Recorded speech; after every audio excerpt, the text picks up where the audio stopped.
Mr. Bennett's property consisted almost entirely in an estate of $2,000 a year, which, unfortunately for his daughters, was entailed, in default of heirs male, on a distant relation, and their mother's fortune, though ample for her situation in life, could but ill supply the deficiency of his.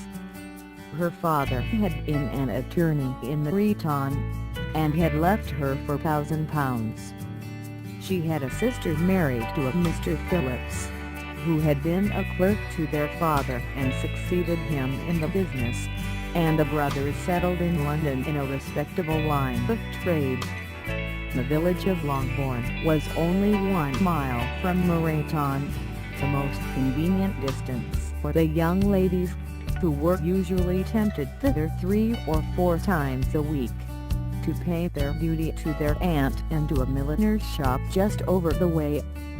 The 2 youngest of the family, Catherine and Lydia, were particularly frequent in these attentions. Their minds were more vacant than their sisters', and when nothing better offered, a walk to Moreton was necessary to amuse their morning hours and furnish conversation for the evening, and however their of use the country in general might be, they always contrived to learn some from their aunt. That present, indeed, they were well supplied both with news and happiness by the recent arrival of a militia regiment in the neighborhood. It was to remain the whole winter, and Moreton was the headquarters. Their visits to Mrs. Phillips were now productive of the most interesting intelligence. Every day added something to their knowledge of the officers' names and connections. Their lodgings were not long a secret, and at length they began to know the officers themselves. Mr. Phillips visited them all, and this opened to his nieces a store of felicity unknown before. They could talk of nothing but officers, and Mr. Bingley's large fortune, the mention of which gave animation to their mother, was worthless in their eyes when opposed to the regimental of an ensign. After listening one morning to their effusions on this subject, Mr. Bennet coolly observed, "From all that I can collect by your manner of talking, you must be 2 of the silliest girls in the country. I have suspected it some time, but I am now convinced." Catherine was disconcerted, and made no answer, but Lydia, with perfect indifference, continued to express her admiration of Captain Carter, and her hope of seeing him in the course of the day, as he was going the next morning to London. "I am astonished, my dear," said Mrs. Bennet, "that you should be so ready to think your own children silly. If I wish to think slightingly of anybody's children, it should not be of my own. However, if my children are silly, I must hope to be always sensible of it. Yes, but as it happens, they are all of them very clever. This is the only point, I flatter myself, on which we do not agree. I had hoped that our sentiments coincided in every particular, but I must so far differ from you as to think our 2 youngest daughters uncommonly foolish. My dear Mr. Bennet, you must not expect such girls to have the sense of their father and mother. When they get to our age, I dare say they will not think about officers any more than we do. I remember the time when I liked the red coat myself very well then. Indeed, so I do still at my heart, and if a smart young colonel, with 5 or 6,000 a year, should want one of the kind of girls I shall not say nay to him, and I thought, Colonel Forster looked very becoming the other night at Sir William's in his regimentals." "Mamma," cried Lydia, "my aunt says that Colonel Forster and Captain Carter do not go so often to Miss Watson's as they did when they first came. She sees them now very often standing in large library. Mrs. Bennet was prevented replying by the entrance of the footman with a note for Miss Bennet. It came from Netherfield, and the servant waited for an answer. Mrs. Bennet's eyes sparkled with pleasure, and she was eagerly calling out, while her daughter read, "Well, Jane, who is it from? What is it about? What does he say? Well, Jane, make haste and tell us. Make haste, my love." "It is from Miss Bingley," said Jane, and then read it aloud. "My dear friend, if you are not so compassionate as to dine today with Louisa and me, we shall be in danger of hating each other for the rest of our lives, for a whole day's tete-a-tete between two women can't never end without a quarrel. Come as soon as you can on receipt of this. My brother and the gentleman are to dine with the officers. Yours ever, Caroline Bingley." "With the officers!" cried Lydia. "I wonder my aunt did not tell us of that." "Dining out," said Mrs. Bennet. "That is very unlucky." "Can I have the carriage?" said Jane. "No, my dear, you had better go on horseback, because it seems likely to rain, and then you must stay all night." "That would be a good scheme," said Elizabeth, "if you were sure that they would not offer to send her home." "Oh, but the gentleman will have Mr. Bingley's chaise to go to Marathon, and the Hursts have no horses to theirs. I had much rather go in the coach. But, my dear, your father cannot spare the horses, I am sure.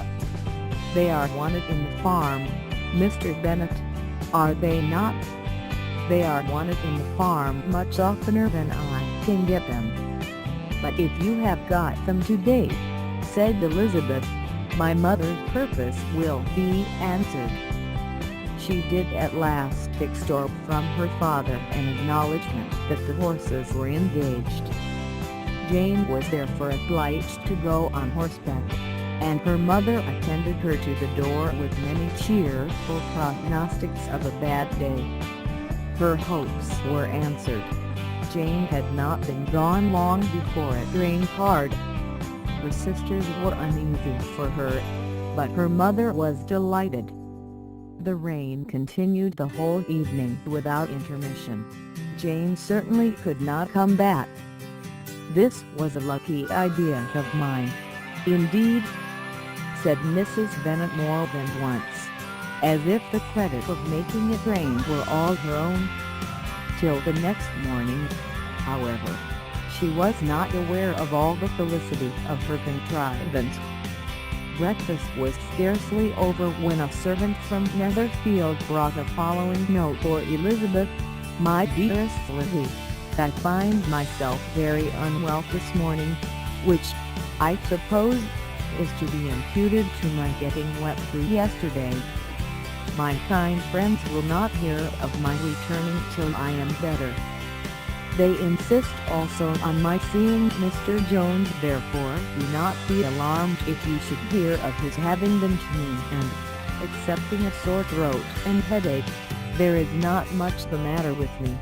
Yours, etc." "Well, my dear," said Mr. Bennet, when Elizabeth had read the note aloud, "if your daughter should have a dangerous fit of illness, if she should die, it would be a comfort to know that it was all in pursuit of Mr. Bingley, and under your orders. Oh, I am not afraid of her dying. People do not die of little trifling colds. She will be taken good care of. As long as she stays there, it is all very well. I would go and see her if I could have the carriage." Elizabeth, feeling really anxious, was determined to go to her, though the carriage was not to be had, and as she was no horsewoman, walking was her only alternative. She declared her resolution. "How can you be so silly?" cried her mother, "as to think of such a thing, in all this dirt. You will not be fit to be seen when you get there."